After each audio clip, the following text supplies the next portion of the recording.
Oi, pessoal. Boa noite. Vamos chegando aí para nossa live dessa semana. Oi, Gui. Oi, pessoal. Oi, gente. Tem que olhar para cá, senão eu me perco. Tudo bem? Vou preparar aqui meu fundo do nosso único slide. Então, para quem ainda não me conhece, para quem está chegando aqui agora, eu sou a Beatriz, eu sou médica pneumologista e aqui nas minhas lives de quinta-feira eu vou te ensinar tudo o que você precisa saber, que é super importante sobre um tema em 15 minutos, com um slide. Ninguém tem tempo a perder, eu não tenho, você não tem. Então, vamos aprender rápido, rasteiro, focado. O assunto dessa semana é gasometria. Eu recebo muitos pedidos de gasometria dos meus alunos, tanto na prática do ambulatório, ou eles me mandam foto para a gente discutir, e eu recebo muito recadinho aqui, de pedindo para ensinar gasometria. Pois é, te passaram xarope, olha, um telespectador aqui falando que passaram xarope de tosse hoje, só lembrou do meu post. É isso, gente, xarope de tosse não funciona. Para quem está chegando aqui, lembre-se, xarope de tosse não resolve. Mas como eu estava dizendo, hoje a aula aqui é de gasometria. Então eu vou explicar tudo para vocês, desde como escolher qual a gasometria fazer, porque são duas, e eu vou te mostrar, até como entender, fazer a leitura da gasometria, tá? Que é o que os alunos mais têm dúvida e que eles ficam decorando, e decorar não leva a nada. Eu não acredito em coisas decoradas, eu acho que quanto mais você entende, mais a coisa faz sentido, mais aquilo fica na sua cabeça, não é verdade? Então, sejam todos muito bem-vindos. Meu nome é Beatriz, vamos lá começar a aprender gasometria, então. Deixa eu compartilhar aqui a minha tela. Pronto. Então, hoje eu adaptei o slide para conseguir caber tudo, eu acho. Então, gasometria. Primeiro, o que vem numa gasometria? O que é uma gasometria? Então, agora são 7:02, com 15 minutos. Eu tenho até 7:17 para te entregar todo o conteúdo em 15 minutos, como eu te prometi. Gasometria é um exame que a gente faz de uma coleta de sangue para avaliar os gases no sangue, principalmente o oxigênio e o gás carbônico, tá? O CO2, que a gente avalia as pressões desses gases e a gente avalia outros eletrólitos também, como o bicarbonato, por exemplo, o lactato e o base excess, que, né, se a gente for traduzir para português, significa excesso de bases. Então, nesse quadradinho branco aqui embaixo, eu deixei o que a gente avalia na gasometria, tá? Então, são esses itens que vem aí numa gasometria comum. Muitas vezes vem escrito sódio, potássio, cloro, mas nem todos os hospitais, as máquinas, elas ficam reguladas efetivamente para fazer dosagem de eletrólito. Então, muitas vezes falta o material necessário, então, geralmente a gente não acredita muito na dosagem de eletrólito das gasometrias, tá? Porque a gente não sabe quando foi regulada, mas os valores da gasometria em si, que são esses que eu deixei, são os que a gente vai aprender a avaliar, tá? Para quem está chegando, seja bem-vindo, olá. Hoje, para quem tirar um print aqui, repostar no seu story, me marcando e me enviar por direct, eu vou te enviar uma apostila sobre insuficiência respiratória e gasometria, para você conseguir entender o que está por trás desse slide aqui de vez e não ter mais dúvida. Então, vai ser uma apostila super resumida, quase que um mapa mental, para você entender. Então, vem aqui, faz um print, posta no seu perfil me marcando e me manda por direct, que eu vou te mandar um resumo de gasometria, uma apostila para você nunca mais esquecer como fazer. Então, a gasometria, como eu disse, é um exame que a gente coleta do sangue, certo? E aí, como é que eu vou escolher? Porque existem dois tipos de gasometria, a gasometria arterial e a gasometria venosa. Obviamente, a arterial é da artéria e a venosa é da veia. Mas e aí, qual a diferença? Eu não posso coletar tudo igual para todo mundo? Não. Quem vai decidir essa diferença? O paciente. Não é o paciente que vai escolher, mas o paciente vai te mostrar qual é o tipo de gasometria que é para você pedir. Ou seja, se você quiser gasometria arterial, é porque você quer ver o conteúdo de oxigênio que tem naquele sangue. Porque a diferença entre o sangue arterial e o sangue venoso é o conteúdo de oxigênio. Então, se o seu paciente chega no seu atendimento, no pronto-socorro, no seu consultório, e você consegue fazer uma gasometria adequada, uma oximetria adequada, então com o seu oxímetro, o paciente tem critérios adequados, né, de perfusão, você consegue colocar um oxímetro no dedo dele e lá dá uma saturação maior que 90, o oxigênio do corpo dele está adequado, você não precisa pedir uma gasometria arterial, você já está vendo perifericamente, se a saturação estiver maior que 90, que o oxigênio está adequado, então não precisa furar a artéria do paciente à toa, tá? Então, a menos que o paciente esteja hipoxêmico, ok? Você não precisa pedir gasometria arterial. Claro, se o paciente estiver mal perfundido, roxo, sudoreico, você também não dá para pedir, não dá para monitorar a oximetria pelo dedo. Mas em todos os outros casos, você pode pedir gasometria venosa, ok? Então, a primeira coisa que você vai decidir é você quer uma gasometria arterial ou venosa. Isso você vai olhar para o paciente e o paciente vai te dizer.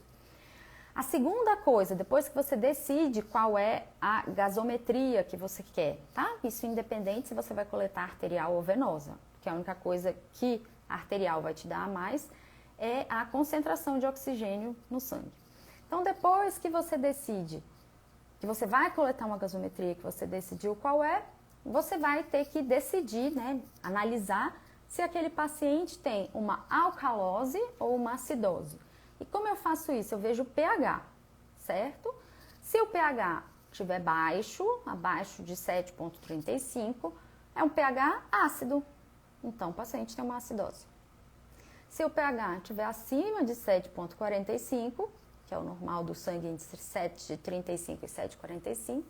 Então, se o paciente estiver com pH acima de 7,45, está básico. Então, é uma alcalose fácil, certo? Então, a primeira coisa que você vai olhar quando sair lá o resultado da sua gasometria é o pH. Olhando o pH, você vai decidir, está ácido ou está básico, certo? Se tiver ácido, é uma acidose, se tiver básico, é uma alcalose. Depois disso, você vai parar, pensar, olhar para o paciente de novo e pensar, gente, mas da onde veio esse problema dele?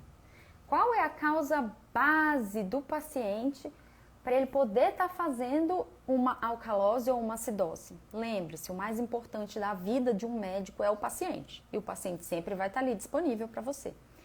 Aí você pensa, não, meu paciente está em sepse, meu paciente tem uma pneumonia, meu paciente teve uma parada cardiorrespiratória, meu paciente está com Covid, meu paciente tem uma síndrome de Guillain-Barré. Então, você vai se lembrar da causa básica do paciente e aí você vai falar, certo. Então, se meu paciente não respira, ele deve estar acumulando gás carbônico e não entrando oxigênio. Ou, se meu paciente está infectado com uma sepse, infecções produzem mais ácido, produz lactato. Então, meu paciente deve ter uma acidose por causa disso, certo? Então, a terceira coisa que você vai fazer é olhar para o seu paciente de novo e pensar de onde pode estar vindo aquele distúrbio, a acidose ou a alcalose. E aí, você vai olhar na gasometria o que está péssimo, tá? Prof, como assim? Você vai olhar entre o bicarbonato, tá? Que é o HCO3-, e o CO2, o PCO2, o que está horrível, que você fala assim, nossa, mas está muito fora do valor. Prof, eu tenho que decorar o valor? Não precisa, sempre vem do lado escrito, tá? O valor de referência da gasometria. E vai ter um deles que você vai olhar e vai falar, minha nossa, que coisa horrível. Essa coisa horrível é a responsável pelo seu problema, ok? Então, se você olhar uma coisa estiver muito alta ou muito baixa, vai ser ela a responsável. E para que eu preciso saber disso? Para saber se aquilo é metabólico, ou seja, é do próprio corpo que está disfuncional, está acumulando ácido, não está produzindo, o rim não está funcionando direito, não está conseguindo limpar aquele ácido, ou se aquilo é respiratório, se é uma falência da respiração que está dando aquele distúrbio. Por exemplo, é muito difícil, prof, eu não estou entendendo. Eu vou te dar a dica de ouro para a sua vida. Presta atenção agora na dica de ouro para a sua vida. A gente só acumula gás carbônico no corpo, só acumula CO2 quando a gente para de respirar. Só. Não existe outra possibilidade do seu corpo, por qualquer outro distúrbio que não seja a ausência de movimento respiratório ou a redução do movimento respiratório, acumular CO2. Não existe, tá? Então, se você olhar e tiver um CO2 muito alto, saiba que aquele problema é respiratório e aquele problema está sendo causado porque seu paciente não respira ou respira muito pouco. Por exemplo, está em parada cardiorrespiratória. Por exemplo, tem uma doença neuromuscular que aí não faz expansibilidade, tipo Guillain-Barré, síndrome de distrofia de Duchenne, tá? Fora isso, geralmente você vai encontrar ou um CO2 muito baixo ou um bicarbonato muito baixo. E aí você vai ver qual dos dois que está mais baixo. Ah, não, já entendi aqui, ó, meu bicarbonato que está baixíssimo e péssimo, então vai ser uma causa metabólica. Pronto, depois que você decidiu do CO2 ou do bicarbonato, lembrando que o bicarbonato na gasometria aparece como HCO3-, tá? Você vai parar e vai olhar de novo para o seu paciente, para a cara dele, ver se faz sentido aquilo. Então, por exemplo, se o seu CO2 está alto, o seu paciente não está respirando direito. Então, se você olha para a cara dele, ele está respirando direito, aquela gasometria não é a realidade, alguma coisa aconteceu, tá? E aí você vai parar para ver, ok, mas essa gasometria está compensada ou não está compensada? O corpo está dando conta de controlar aquilo para funcionar ok? Geralmente quem controla o ácido básico no corpo é o rim e a frequência respiratória. Então o corpo está dando conta de se controlar, de tentar reverter a situação? Sim ou não? Como é que eu vou fazer isso? Você vai olhar para o paciente, claro, e vai ver como é que está o equilíbrio da sua balança. E isso você vai conseguir ver pelo pH, certo? Se o seu pH estiver dentro da faixa de normalidade, que é entre 7,35 e 7,45, significa que a sua balança está boa, que o que quer que de problema você tenha, o seu corpo está conseguindo combater aquilo até o momento e neutralizar o problema. Apesar de existir um problema, o seu corpo e os seus mecanismos de adaptação estão funcionantes, certo? Então, se o seu pH estiver fora do valor normal, não está compensado. Fácil. Prof, você está louca, louca. É o que eu escuto todo dia. Por quê? E aquelas continhas, e aquele monte de número para eu ver se o CO2 está mais alto, se o PCO2 está mais baixo, se o bicarbonato, para ver se está compensado ou não está compensada. Gente, a continha, infelizmente, né, em algumas provas, não a minha, tá? Mas algumas provas de residência, elas cobram essas continhas infelizes, que ninguém na prática faz, tá? Mas, prof, como é que você sabe se está compensado ou não? Olhando para a cara do paciente, gente. Vê os resultados da gasometria, olha o pH, vê se o pH estiver, por exemplo, muito baixo, 6,9. Não está compensado, não importa o que o corpo esteja fazendo, tá ruim, tá péssimo, tá? Descubra qual é o principal problema que aquele seu paciente foi procurar o pronto-socorro ou a consulta. Está infectado? É um DPOC? É um diabetes descompensado? Aquilo já vai te ligar a lâmpada para você pensar se é uma alcalose, né? Ou se é uma acidose. Dica de ouro que eu dei aqui, que quem não está aqui vai perder. Só altera o CO2 para mais, então você só tem acúmulo de CO2 quando o paciente não respira. Então, se o seu paciente, por exemplo, estiver em parada cardiorrespiratória, ele não respira. Se o seu paciente fizer apneia do sono, ele não respira. Se o seu paciente tiver um TCE, ele não respira. Se o seu paciente tiver uma doença neuromuscular, ele não respira. Então, o CO2 só vai subir, gente, primariamente nesses casos, ok? E quando que o CO2 vai cair? Vai cair quando você respirar demais. Então, quando você estiver soprando demais o ar, quando você tiver uma taquipneia, o seu CO2 vai cair. E esse CO2 caindo pode ser um problema da sua própria respiração, porque você está com ansiedade, porque você tem um TEP, ou tentando compensar uma acidose no seu corpo. Por exemplo, você tem pneumonia, é uma infecção, infecção produz ácido lático é um ácido, deixa o pH mais ácido. E aí, o seu corpo, já percebeu que quando a pessoa tem pneumonia, um dos critérios de gravidade é avaliar a frequência respiratória. E se tiver aumentado, o seu paciente fica... Certo? Por quê? Porque ele está tentando soprar o gás carbônico para diminuir a acidose do sangue. Como assim, prof? O gás carbônico, lembra? O gás carbônico, quando ele entra no seu alvéolo e ele dilui lá no alvéolo para o sangue, ele vira bicarbonato, né? Ele vira H2O mais CO2, que mistura ali, é uma reação volátil, vira bicarbonato. Então, se você soprar muito CO2, isso significa que você está tirando o ácido do seu corpo, tá? Se você prender a respiração e aumentar o CO2, isso vai se transformar em H+, mais HCO3-. Por isso, é todo um mecanismo compensatório do corpo. A partir do momento que você passa a entender o que acontece, você nunca mais precisa decorar, certo? Não é difícil, né? Então, faz um print aqui, não esquece nunca mais qual é a ordem, não esquece nunca mais que a principal coisa para toda a sua vida médica vai ser avaliar o paciente. Ele que vai te dizer todas as informações. Então, olha o seu paciente, decide se a gaso é arterial ou venosa e segue a listinha. Deixa eu ver, tem uma pergunta aqui. Doutor, o paciente pode ter uma acidose mista com o CO2 bicarbonato alterado? Sim. A prioridade de tratamento é manter o paciente vivo, tratar a causa base. Então, por exemplo, nesse paciente que eu falei da pneumonia, ele tem uma infecção, então ele tem mais ácido lático, então ele tem uma acidose, certo?